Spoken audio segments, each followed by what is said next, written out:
Today we're going to be discussing a topic that a lot of people know about, but not necessarily why it's happening. So today we're going to dive a little deep into the topic of mass incarceration of Black and brown communities. Mass incarceration is a serious problem that doesn't really receive a lot of spotlight, and that is one of the main reasons why it continues to happen. There's a high ratio of racial disparity in imprisonment, as African Americans are 5.9 times more likely to be incarcerated, Hispanics are 3.1 times more likely to be incarcerated, and Native Americans are 7 times more likely to be incarcerated than white people.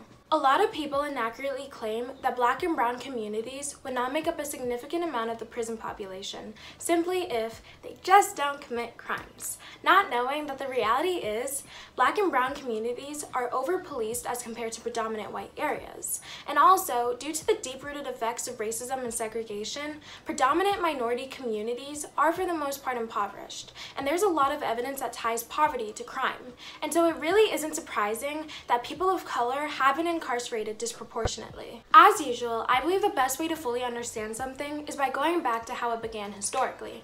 And so after the abolition of slavery in 1865, white Americans feared revolt and the fact that African Americans were gaining even the slightest amount of autonomy. And so prison systems were created to target African Americans, as vacancy laws caused simple petty offenses such as loitering to be a felony, which has a much longer sentence than misdemeanors. And so pretty quickly, prison systems and populations began to overfill with African Americans. During the 1960s, drugs became symbols of youthful rebellion. In an effort to halt this, President Richard Nixon declared a war on drugs on June 17, 1971. His war on drugs campaign caused an immense increase in the size and presence of federal drug agencies and further enforced no-knock warrants. Although the intentions were somewhat understandable, war on drugs became a way to associate drugs like marijuana and heroin with hippies and African Americans in order to further criminalize them. Nixon also even placed marijuana as a Schedule I drug, which now made possession of marijuana a felony, causing the male incarceration rate to drastically increase. Today, minority communities are still subject to disproportionate drug enforcement and sentencing practices. During the 1980s, the prison population increased by 60%, and it wasn't because more people broke the law, as there's no correlation in stats showing an increase in crime. The rise of imprisonment also wasn't due to better policing, as many claim. However, starting in 1980, more crimes now required a prison sentence due to changes in sentencing policies on a state and federal level. On top of this, most prosecutors actually advise their clients to plead guilty before trial in order to receive shorter sentences. Overall, the causes of the prison boom was due to more prisoners and longer sentences per arrest. Fast forward today, people who get arrested are more likely to go to jail, as stats show correlation between arrest to prison ratios. Now, knowing Hispanics make up 18.3% of the US population, African Americans make up 13.4% of the US population, and Native Americans make up only 1.3% of the US population, it really doesn't take rocket science to understand that these groups are being targeted and aren't just prone to commit more crimes. Many believe that African Americans are more likely to commit a crime due to the fact that they make up 13% of the US population, yet comprise 60% of the prison population. However, African Americans also do make up 50% of exonerations, as there are many cases of false convictions, which is why innocent Black people are 7 times more likely to be falsely convicted of murder, 12 times more likely to be falsely convicted of drug crimes, and 3.5 times more likely to be falsely convicted of sexual assault. For example, during the Central Park 5 case, 24 boys, including 16-year-old Corey Wise, 14-year-old Raymond Santana, 15-year-old Yusuf Salam, 14-year-old Kevin Richardson, and 15-year-old Antron McCray, were falsely convicted for the rape, riot, robbery, sexual abuse, and attempted murder of Trisha Miley that left her in a coma for 12 days. With no evidence connecting the 5 boys I listed earlier to the crime, prosecutors harshly coerced these 5 innocent teenage boys into confessing. Each boy later withdrew their confession and pleaded not guilty. None of the suspects' DNA matched the DNA found on the crime scene, and yet all 5 boys were convicted and received sentences that range from 5 to 15 years in prison. Today, all 5 men walk freely, as their case was exonerated by the New York Supreme Court Justice. However, all 5 are deeply traumatized by the experiences that they face in prison of solitary confinement and just being in jail for a crime that they played no part in. Fortunately, serial rapist Matias Reyes, who actually raped and assaulted Trisha Miley, faces 33 years to life in prison. Now, a lot of people do focus more on mass incarceration of Black people, which is a serious problem that needs to be discussed. However, many, including myself, have been ignorant by neglecting the mass incarceration of Native Americans. For example, Native Americans make up 1% of the population in Minnesota, yet they comprise 7.6% of the prison population in Minnesota.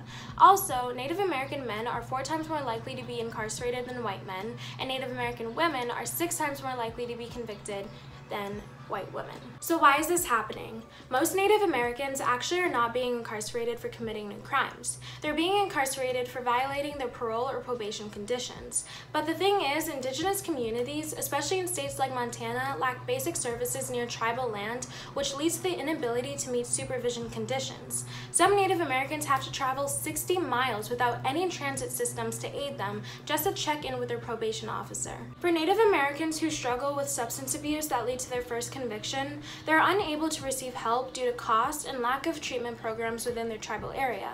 For the Native Americans who do decide to move away from their tribal land in order to be closer to treatment programs, they find themselves unable to even find affordable housing, and that leads to the increase in homelessness among Indigenous peoples. Overall, Native Americans are deprived of communitarian infrastructure to help mitigate crime.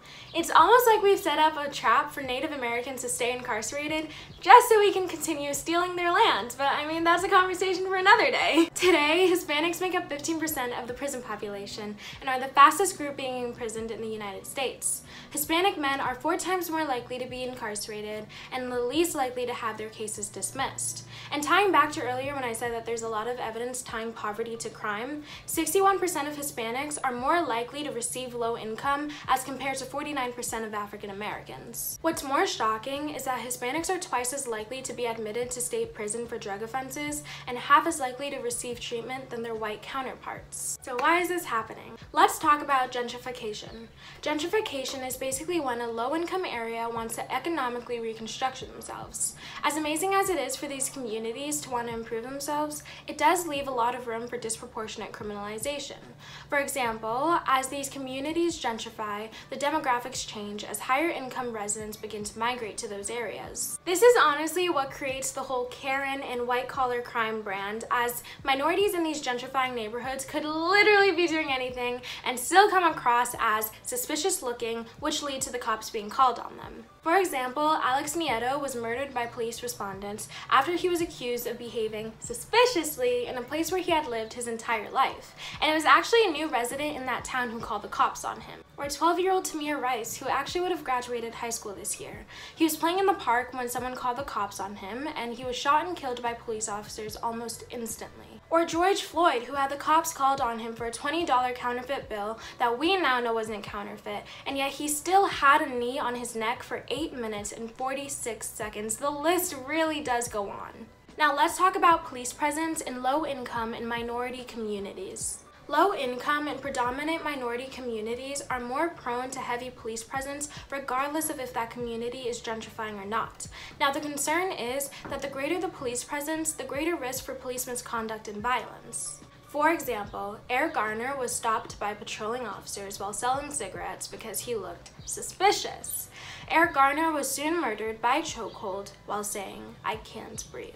Many will claim, oh, well, there's more reported crime here, therefore, yeah, it makes sense if there's heavier police presence. But let's look at the recent Black Lives Matter protests. 90% of the time, it was the police officers who initiated the violence first. And the reality is, if you're patrolling and ticketing a certain area, in this case predominant minority communities, then yeah, crime rates will be reported as higher in those areas because those are the only areas that you're focusing on.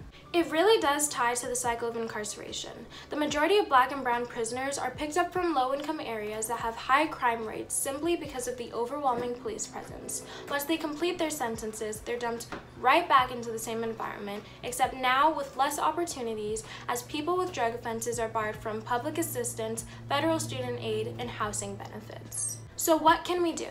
Representative Tony Cardenas has been trying to pass a bill since May 21st, 2019 to reduce prison populations. Call your local representatives and urge them to co-sponsor this act in order for it to pass House and Senate.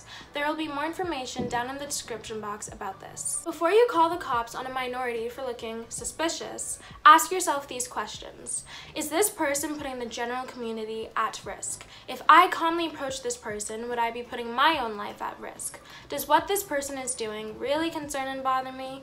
And if this person was white, would I take a second look at what they're doing? If the answer to all those questions are no, there is no need to call the cops. With the upcoming election in November, pay close attention to the ideas and policies that candidates Joe Biden and Donald Trump have on mass incarceration and policing. Receive updates about prison reform on Solitary Watch. The link will be down in the description box. I will also be linking many petitions and resources that you guys can go on down in the description box. Together we can do this. Together we can bring justice and create a system that advocates for everyone. Unity makes strength. And remember, if you're not a part of the solution, then you are contributing to the problem.